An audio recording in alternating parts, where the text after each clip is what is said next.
Hey everybody, welcome to Dorm Squad Sports, college sports podcast focused on Alabama athletics. As always, I'm Dakota here with Oakley, and Bryant made it back for this episode. Another shout out to Maddie for filling in last week. She definitely did good. Went 4-1 on her picks, and me and Oakley only went 3-2, so she might be subbing in for us for the next couple weeks. But got a big episode, got a big week. We're gonna do a fancy draft of Alabama players in the NFL, talking about college playoff scenarios. Just got a lot to talk about, but we're going to start with this Iron Bowl because I think it was a really big Iron Bowl, and if y'all want to go ahead and put your thoughts in on it. Yeah, it was a really big Iron Bowl. Alabama struggled in the first half. I wouldn't say struggled. You got to give some credit to Auburn. I think Alabama played decent in the first half, but they definitely didn't play their best. Auburn blocked a punt and then scored on a trick play. And then the second half, I think, was just a result of Michael Oxley opening up the playbook a little bit and letting Tua throw it downfield a lot, and it was just complete dominance.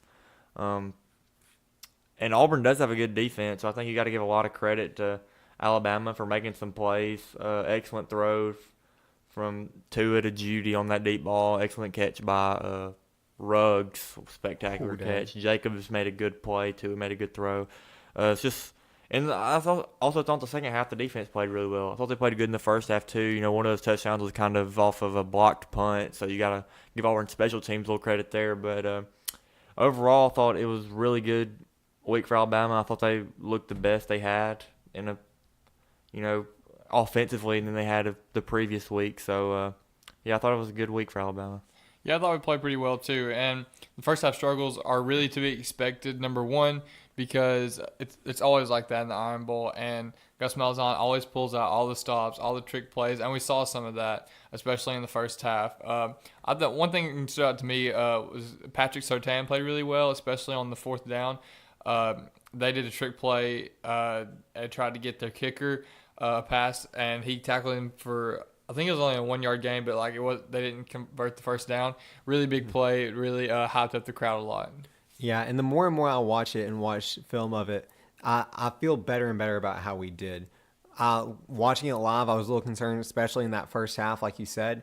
But when you look at how they made their plays, a lot of it wasn't that they out strategized us or they outplayed us. It was a blocked punt, which those aren't going to happen every single game, and things like that where you're not going to be able to sustain those. So they didn't really build a game plan on how to beat us or how to contend with us for a long game. They got lucky here and there, and that's not really necessarily a game plan. That's just how rivalry games go. So I don't really think other teams learned a lot about how to play against us besides just, being physical, letting it all out there, with the trick play here and there. And if they work, then you have a chance to handle it like they did in the first half. And if they don't work, then Alabama's going to capitalize on your mistakes and you're going to pull out a lead like we did. And, of course, now we're set up to play Georgia in the SEC championship game. So do y'all think that Bama has locked the college football playoff win or loss? And also, do you think Tua has locked the Heisman after that game? I think that we're definitely a lock to get into the playoff if we win a close game. I don't think you can go from being in contention to being one of the best teams in college football history to go to not one of the best four teams in the nation in a week, especially if you lose a close game to the fourth best team as of right now. And I don't think Tua really helped himself Saturday with that win. And Murray had a good game against West Virginia, had 2 turnovers. I think that he separated himself a little bit more. I wouldn't say he's a lock at this point, though. He'll still have to have a pretty good game against Georgia. I'm not going to say Alabama's a lock to make the college football playoff, though, to Georgia. I think they still have a good chance. But I think they would make it. But, a lot of that just depends on how Oklahoma and Ohio State. And, a lot of people have thrown that term out there as just the best college football team of all time, whatever. But if Alabama is truly in that conversation, they aren't going to lose that game this Saturday because, Georgia's a team that, Georgia's a good football team, but they went to Baton Rouge and got beat by 20 points. Of course. So, but this practically is a road game for Alabama since it's in Atlanta. It is a road game, practically. Yeah, you're right. But on the Tua talk, I think he may have the Heisman in the bag as long as he plays okay Saturday. I mean, numbers aside, Tua's, when you turn on college football talk, I mean, it's what they're talking about. They're talking about Tua, and Yep. I think that weighs a lot. Kyler Murray's been good, but I think he's done it against a lot of subpar defenses. After this week, in my mind, Alabama will have faced at least four top 25 defenses in the country. So I think Tua's got a really good chance. And, I mean, I think Alabama probably would get in if they lost a close game to Georgia, but I wouldn't say a lock to be Yeah. in. The way I see the Heisman race is I don't think there are a lot of voters left who haven't made their decision. Either you're going to go with Tua and you're going to stick with it, or you're going to go with Kyler Murray, and whatever reason you have to vote for Kyler Murray, that's not going to change. And whatever reason you're voting for Tua, that's not going to change. The narratives have been set already. Do you think that and do you think an Oklahoma quarterback winning the Heisman last year weighs in?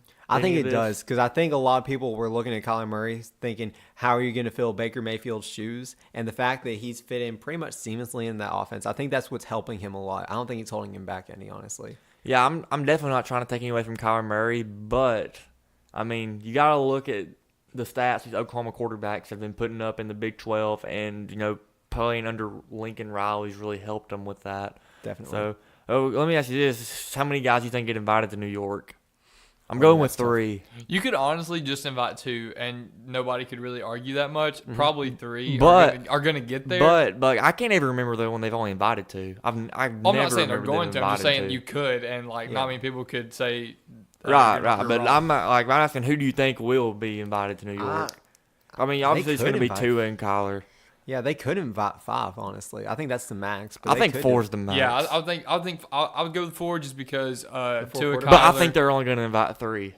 You think it's going to be those two and who, Will Greer or Dwayne Haskins. I think Dwayne Haskins is going to get the last one, all because of that performance against Yep. Michigan. coupled with Will Greer's loss against Oklahoma. Yeah, I'll be honest. I'm still not saying Dwayne Haskins is a great quarterback, but that Michigan defense has some NFL talent on it, and he shredded it. Yes, definitely. He's more than capable of. But you- the way leading I a good see it team. is like I don't think Gardner Minshew's gonna make it, No, especially after that loss he I don't had. think so either. But you have the 4 guys we already mentioned that we're talking about, and then Jonathan Taylor. He's having a quiet year, but it's one of the best years that I've ever seen. So if voters see that and they just think, okay, we're gonna put him in there, we know he's not gonna win it, but he deserves to at least make it. He might be a 5th. I think it is going to be those 3 that you talked about: Tua, Kyler, Dwayne Haskins. I think a lot of what's holding Jonathan Taylor back is the fact that Will Greer's in front of him in the polls right now, and they don't want to have Will Greer go there after he played against Kyler and he had a pretty bad game. People are going to forget about Will Greer. Yeah, I think the thing that hurts like guys like Minshew and like Taylor is that they're sitting at home this week. I think that's the big thing that hurts them the most.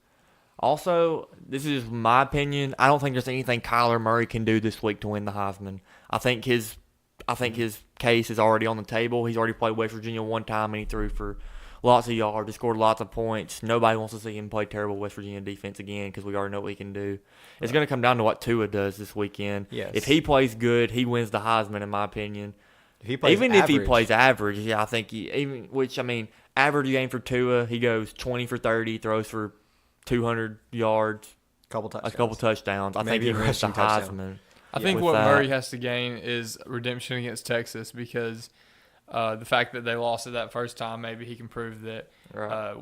hey, I can get this done with my offense. Yeah, definitely. And going back to the whole log, I think if it's a close loss that we still make it in, I don't think it's going to happen, but in some scenario, if we get blown out by 2-3 touchdowns somehow, if there's an injury or if we just don't come to play, I think we don't make it. Yeah, I would definitely say if there was a scenario where Alabama got beat by 2 or 3 touchdowns, they would.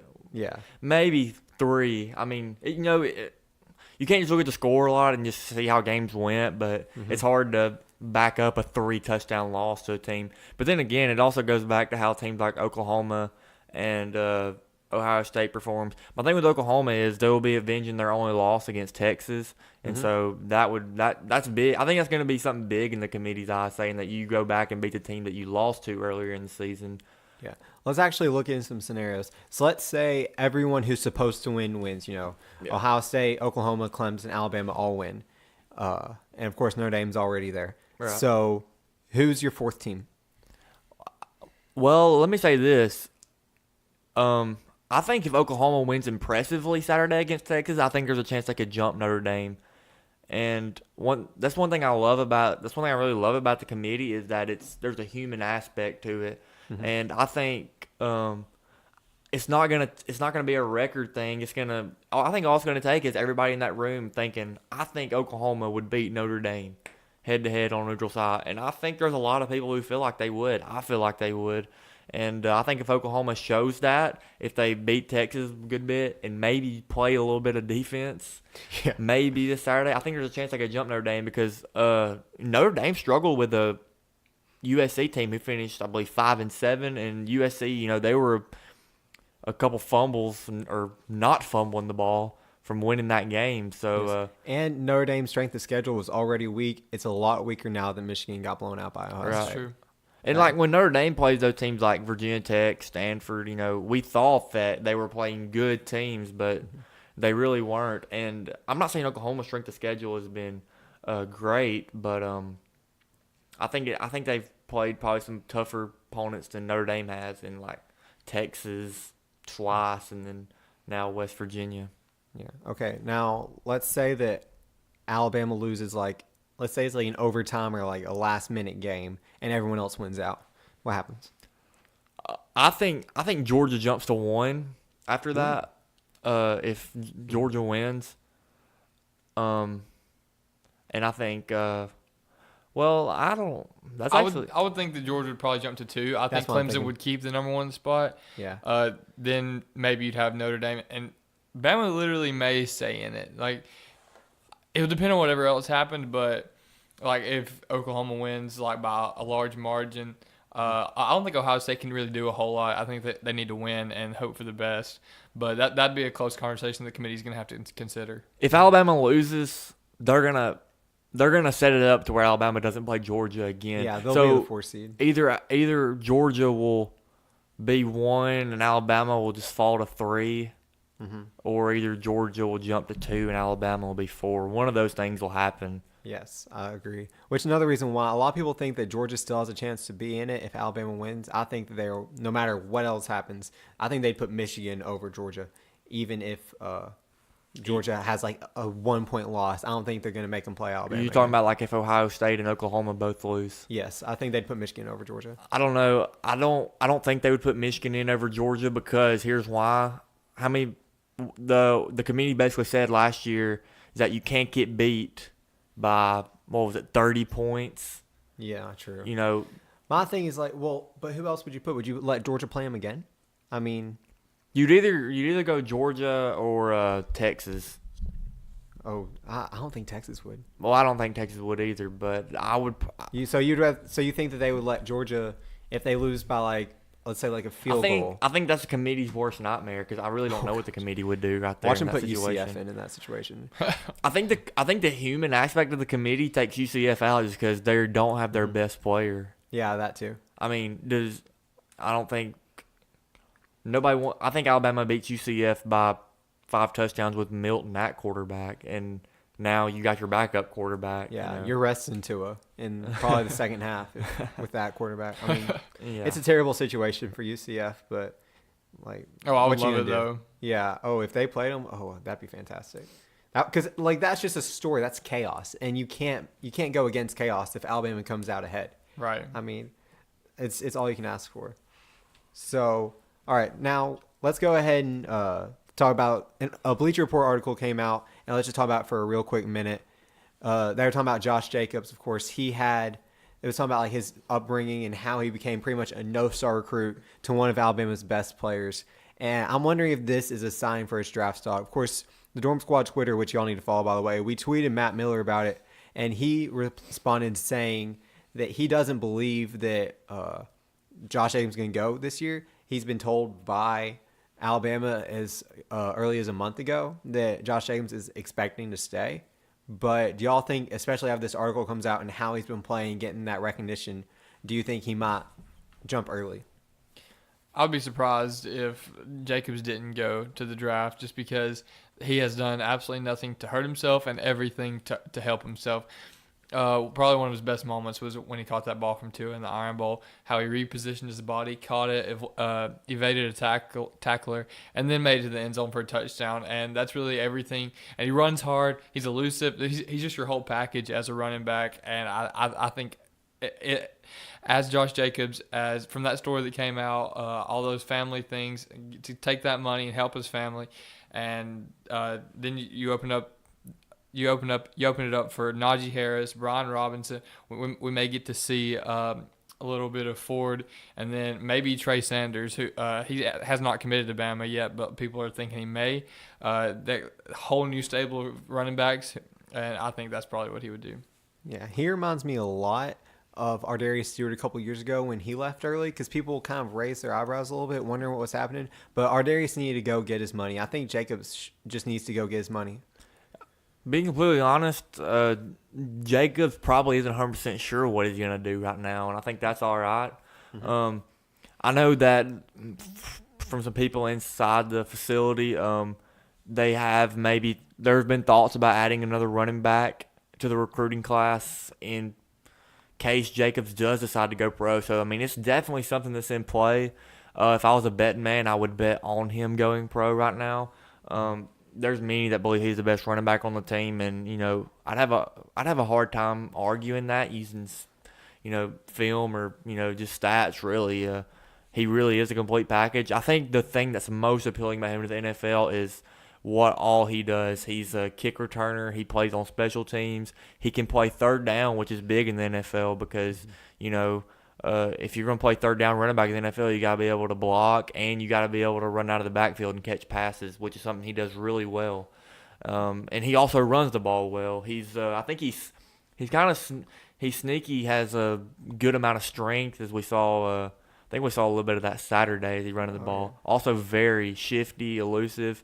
This running back class isn't. It doesn't have a Zeke Elliott or a Saquon Barkley in it, so that could improve his draft stock as well. A lot of people think that Damian Harris is the best running back in this class, and I mean, of course, we all love Damian Harris, but if that says something about the depth of the class, right, then it might make more sense because next year's class, at pretty much every position except probably linebacker and definitely defensive end, next year's class is going to be so much deeper. So if you are one of the top 5 of your position this year, you need to go now and not face what you're going to have, whether it's quarterback or even at running back. Najee Harris will be available that year. Swift will be available that year. Jonathan Taylor, he's not even eligible this year. He'll go next year. Travis Etienne will be available next year. Oh, gosh. I think one of the things that's not – this just goes back kind of Jacobs and really Damian Harris as well. One thing that's not being talked about a whole lot is I don't know if you guys saw it, but I believe it was who was it? I can't remember. Running back in the NFL. He still plays. He's an older Frank Gore? No. I can't remember off the top of my head. I think he plays for the Redskins. Adrian Peterson? Is it Peterson? It may have been Peterson, but there was an article out, and it may have been Peterson. But anyways, there was a running back. Just won't use his name but he was saying that if he could go back and redo his career, he wouldn't play running back because, one, they don't get paid a lot in the NFL, and two, they play for about 5 years and as far as at their height potential, and then they're done just because it's such a physically brutal position. Yeah. And the thing about these Alabama running backs, all 3 of them as of right now, is none of them are carrying the ball more than 15 times a game. Right. Or really even touching it more than 15 times a game. And I think that's something the NFL guys are going to like about Jacobs and Harris is that, when Henry came out, he was carrying the ball 25, 30 times a game. And, whether you want to admit it or not, that physically wears on you. But these guys should be fresh. I think that's another thing Alabama has advantage on late in the season. If their running backs are still really fresh. A lot of people are complaining about Damian Harris only getting like 8, 9 carries early in the season. But I think that was very strategic. Now that we're at this point in the season, I think we're going to start seeing maybe, whoever has the hot hand at running back may end up getting more carries than whoever doesn't. Let's go ahead and hop into this fantasy draft. So pretty much here's the concept. We're going to do 5 picks each draft style. We just randomly did it. It's going to be Oakley, then me, then Bryant. We can do snake draft if y'all want to, or we can go straight up. I don't really care. But the concept is you You're just an average NFL team. No, any position could use an upgrade, and you're just building your team, and you want players from Alabama on your team. So you're pretty much the Washington Redskins, except for quarterback. And we're just going to see what happens. In Oakley, you have the first pick. You can take whoever you want. All right, I'm taking Julio. There's Shocker. there's not a much better receiver in the game, and I like him because he was one of like the inaugural Bama players. Really just showed out. All right, so let's see. I have the next pick. I didn't do a big board for this, so I'm probably going to whiff on a lot of players. But I'm just going to take Amari Cooper. I know there's a lot of players you can take, especially on defense, but with what Amari Cooper has done for the Cowboys, of taking them from an average team to a conference or a division, probably division champ, I think that really shows what they are going to be.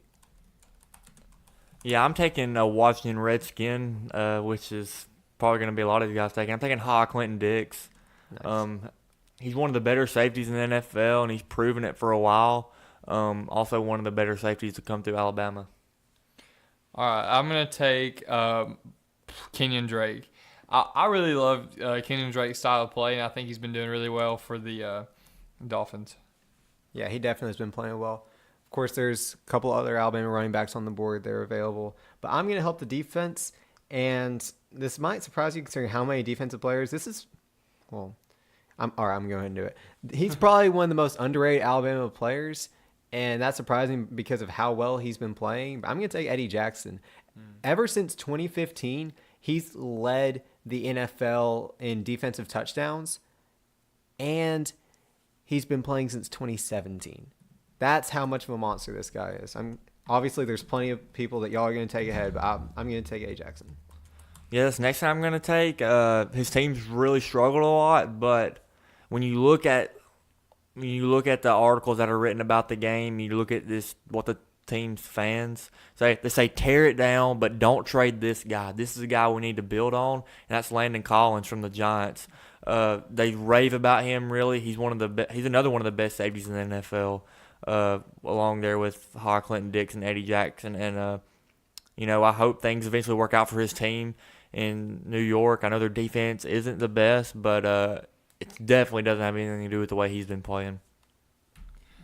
All right, so my next pick is probably I should have made it a little higher, but Saints fan here, I got to take Mark Ingram, first Heisman. I was wondering why I would me personally, I would have took Ingram over Drake, but you got them both. So. Well, I don't know, I like Drake's style of play better. He's a faster guy, and I don't know, I just like him. But I love Mark Ingram because of the Saints and because of the first Heisman. I don't know, him and Julio kind of have that same aura to them. Yeah, okay. So I have a wide receiver and I have a safety. I think I'm going to take a linebacker. And there's so many linebackers to take. I could either go younger or I'm going to take Dante Hightower. Wow. Like I said, this is just you need to win. We didn't say if you're rebuilding or if you need to win now, but I think either way he's going to do well. He's a little bit older than, some of the other guys. I'm going to put him there. All right, now that you took Hightower, I'm going to take the best Alabama inside linebacker in the NFL, and that's C.J. Mosley from the. That's what I was debating. I didn't know which one to take. C.J. Mosley, no, I'm just kidding. They're both great players, but I like Mosley's versatility really well. The way he plays the run and the pass, and also a young guy, and he plays for the Ravens, who have a big history of drafting Alabama players. All right, so I'm going to take another young guy that came out last year. He's got a super bright future in the NFL, Minkah Fitzpatrick. Why do you always take the picks I'm going to take right before I take them? It's not even fair. Okay, let's see. Who else? What else do I need that I could use? You could use a running back. I could. But there's a bunch of them to choose from, too. Yeah, but all the good ones are taken. You've taken... Well, so you have Yeldon. Yeah. I would take Henry before Yeldon. That's the thing. All right, I'll go ahead and take Henry, but that's one of those things. I'll just go ahead and take Derrick Henry. If I need a running back, I'll take him. But honestly, though, low key, if we're thinking about having an average team, but if you're going for an offensive player, you should have took this guy I'm about to take. Who is it? O.J. Howard. I know he's hurt right now, but he was having a really good season before he got hurt. This is hard. I should have done a big board. All right, my final pick. I'm gonna take the actual best linebacker in the NFL, Reuben Foster. I know he's got like He a might lot of. not see the field. Yeah, that's true. But literally, like he's got so much potential, and I want to see things go good for Reuben. I we s- the in the legal matters, they said it wasn't true the first time around. They said that the girlfriend lied. I hope that like it's not true this time, even though it may be. I hope that him being around all these Alabama players really gives him a sense of home, a sense of accountability, hopefully. And I really hope that things work out for him because I really like Ruben. Yeah, I think we all can say this about Ruben is like we all hope none of it's true. I think everyone hopes it's not true, but if it's true, that's just really like it's just gonna really taint his image. You It know? is. Like It you is. just, and I don't even know what I think about But you it. can't knock his ability to play linebacker. Yeah, he's definitely one of the best linebackers. So low key tempted to take J.K. Scott. No, I'm just sorry. Let's see. I think we can take a lineman. There's a lot of linemen offensively I can take and defensively. I'll take Ryan Kelly because he's part of one of the best offensive line groups, and he was probably the first pick when they said, okay, our O line is trash in Indianapolis. We need to fix it. They took him, then they took Quentin Nelson, one of the best offensive lines, keeping Andrew Luck up. So I'm going to take Ryan Kelly. Yeah, the guy I'm going to take goes back to very beginning of Saban era, and a lot of people fell in love with Javier Arenas for the right reasons. He was a great punt returner. He was a great corner too, but the best corner on the team that year was Kareem Jackson, and he's still doing well in the NFL. And I was just thinking the other day, he came out. I believe his last season may have been '09, and if so, this would be his I think ninth year in the NFL. So that's a Yeah. very good NFL career for Kareem Jackson. So yeah. So just to recap before we look ahead, Oakley took Julio Jones, Kenyon Drake, Mark Ingram, Minka Fitzpatrick, and Reuben Foster. I got Mari Cooper, Eddie Jackson, Dante Hightower, Derrick Henry, Ryan Kelly, and Bryant had HaHa Clinton Dix, Landon Collins, CJ Mosley, OJ Howard, and Kareem Jackson. Bryant definitely with the defensive picks right there. Got 4 of the 5. And then it's tight end. Yeah, and a tight end who low-key he probably could play somewhere on defense if he absolutely had to. He's just a monster and a freak athlete. Yeah, he is. All right, let's look ahead to this SEC championship game. What are y'all expecting to see, and are there any X factors? Yeah, there definitely are some X factors. One, I think let's go over a few here. It's going to be how many guys is Georgia going to have to put in the box to stop Alabama from running the ball. I think Alabama's going to be able to run the ball because, let's be honest, Georgia's defensive line, this is not going to be the best defensive line we've played this year. I think Auburn and Mississippi State probably, and maybe even A&M maybe have better defensive lines than Georgia. Georgia likes to play a lot of split safety, cover, but they do play a lot of cover 3 too, so that safety does drop down some. So it's going to be that. Also, with that being said, Georgia is the number 1 defense in the nation and not giving up big plays. So I think it's important for Loxley to be okay with these, 4 to 5 plays at a time. Let Tua throw it short. Live with your 5-yard runs. Don't try to go for the 20-yard, 40-yard bomb, every single drive. Also, I think it's going to be key for Alabama to put some pressure on Fromm and help with a younger secondary out because Fromm probably played the best game.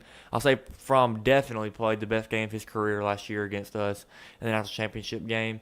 And that's something that we don't need to let happen again. Georgia has really good receivers. Like I said, we have a inexperienced secondary, maybe not as experienced more now. We're always in the 13th game of the season.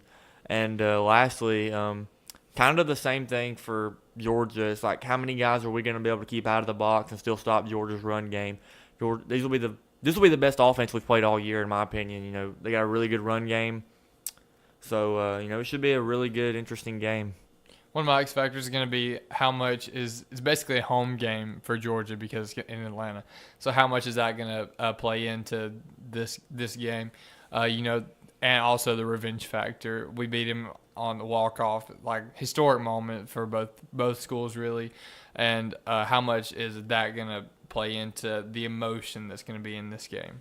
Yeah. One of the things with this game is definitely I hope it's not an X factor, but special teams, they definitely have us beat across the board. You know, Rodrigo Blankenship, one of the best kickers. They have one of the best returners and return games in general. Hopefully, it doesn't become as close to a game where that matters. But if that does, we're definitely losing that battle unless we change some things around.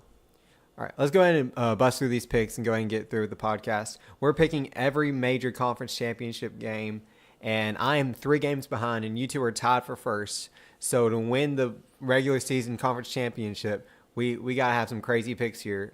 Utah versus Washington. Oakley, you can go first. I took Washington. They had a good game against Washington State, and I expect that to continue. Yeah, I'm going with Washington as well. They played Utah earlier in the season, and really early in the season, September 15th to be exact, and they won by a couple touchdowns. I think Washington played really well last week against Washington State, and I think they get the win here and win the Pac-12 championship. All right, I'm going for the jugular this week, so I got to make up 3 games and about 7 to pick. We're all picking Alabama, so I got to pick Utah to win. I don't know why they're going to win. I don't really think they're going to win, but if I want any chance to make it, go Utes. All right, you got it. So Texas-Oklahoma game, I'm taking Oklahoma. I think the Longhorns won't be able to stop Kyler Murray and all his receivers. And Kyler Murray's going to be doing his best. So is Lincoln Riley to give him the best opportunity he can to win the Heisman Trophy. So I think they're going to roll all over the Longhorns.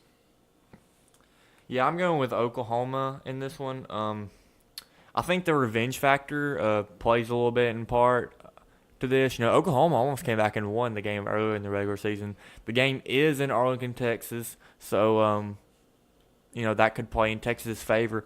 Maybe not, but Oklahoma, Texas, they suffered some losses to some high-powered offenses in West Virginia and Oklahoma State late in the season, and I think they'll suffer another loss. And I think Oklahoma wins, and I think they get into the college football playoff. Okay, cool. Hook 'em. I'm telling you, I'm going for the jugular, boys. I gotta roll the dice here, and I always screw up the Texas pick, and I'm gonna probably screw this one up. But hook 'em. Nice. All right, so the next one we have is Memphis UCF, and I really didn't know who to pick here, so I flipped a coin, literally, and it landed on tails. So I had to pick UCF, going with the win. It's going to be harder because they lost Mackenzie Milton last week, and they only beat Memphis earlier in the season by 1 point, but they maybe they rally because of the injury to Mackenzie Milton, want to play for him, get the win here. Yeah, I'm actually going to go with Memphis in this game. This is kind of my upset for the week. UCF beat them 31-30 early in the season. But, this time around, they'll be without their best player, no doubt their best player, and I think that hurts them. One thing that does help them, though, is this game is being played in Orlando, and so they'll have the crowd on their side and everything. But I think UCF finally gets beaten. I think they've won it. I don't know how many games in a row it's been. Is it over 30 or is close to 30? I think it's like 20-something. 20. It's got to be close to 20-something. Yeah. So it's got to be close to 30 is what I meant to say. But I think it's hard to win games week in and week out, and I think losing their best player finally catches up with them this week. All right, this game is really interesting because this is the only game y'all picked different. So this is going to determine, assuming I don't make a comeback, who wins the whole picking for the whole week or the whole season.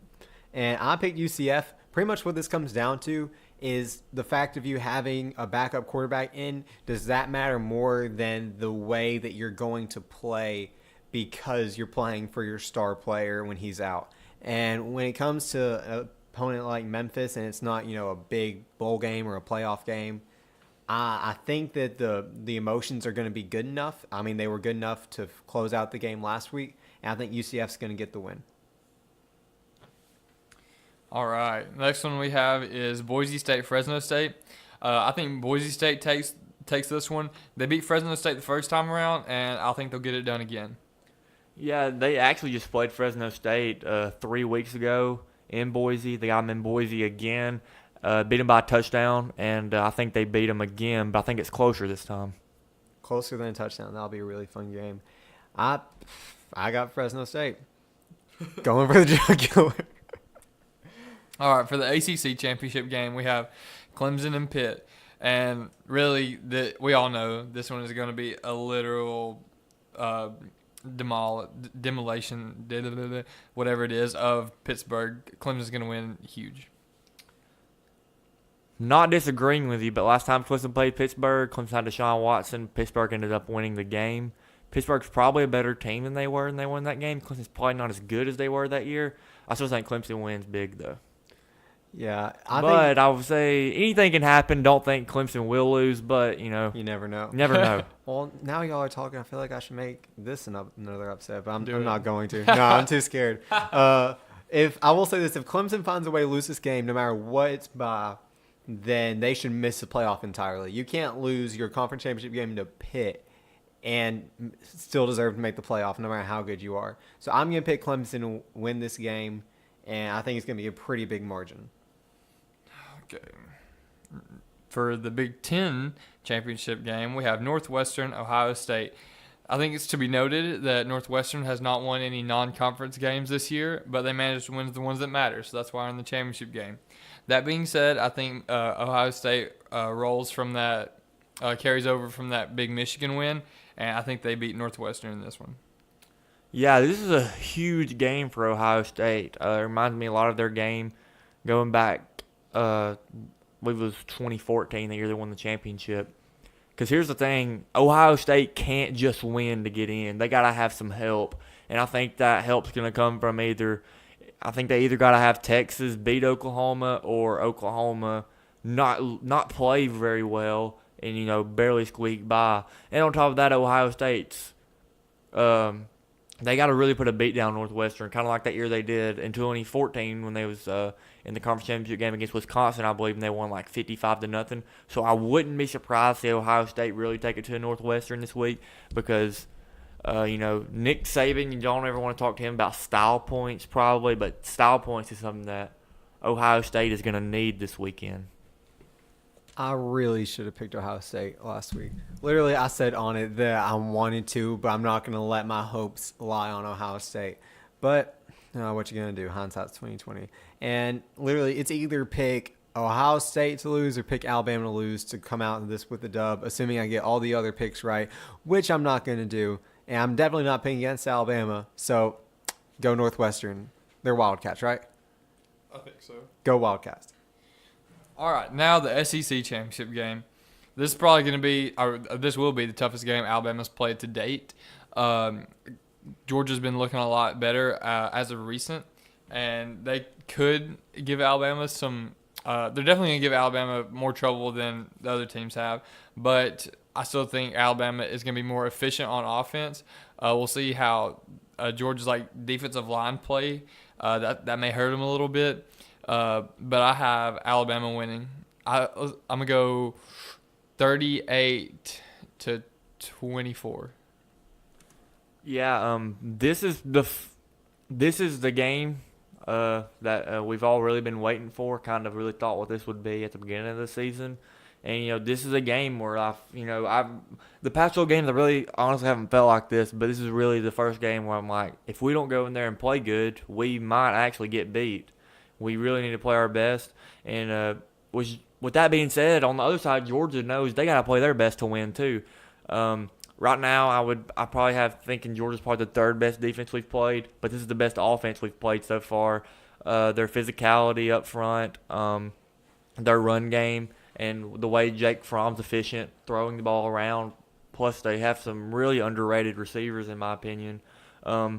Then you throw that in the emotional factor, the fact that Georgia, the way they lost to us last year in the championship game, a game that they think they should have won. And then it's at the same place as well. So, I'm sure a lot of memories will come back from that.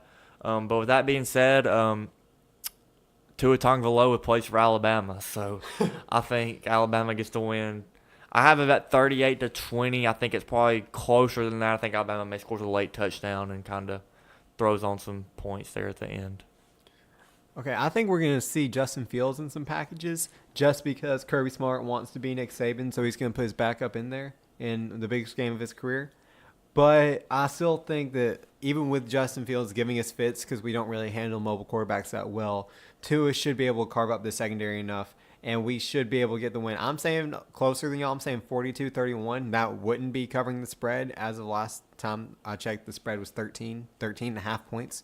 So it's not covering the spread, but you go out there with a double-digit win, and I think you would leave home happy. Definitely. So that's this week's episode of Dorm Squad Sports. Make sure y'all follow us on social media. Make sure y'all give us a subscription and a rating on iTunes. You can follow us on YouTube. Just do whatever you want, and make sure y'all tune in next week when we talk about what happened this week and talk about the bowl games. We're going to have one episode of just bowl game picks. So make sure y'all keep updated for that, and have a good week and happy game day. Roll Tide. Roll Tide. Roll Tide.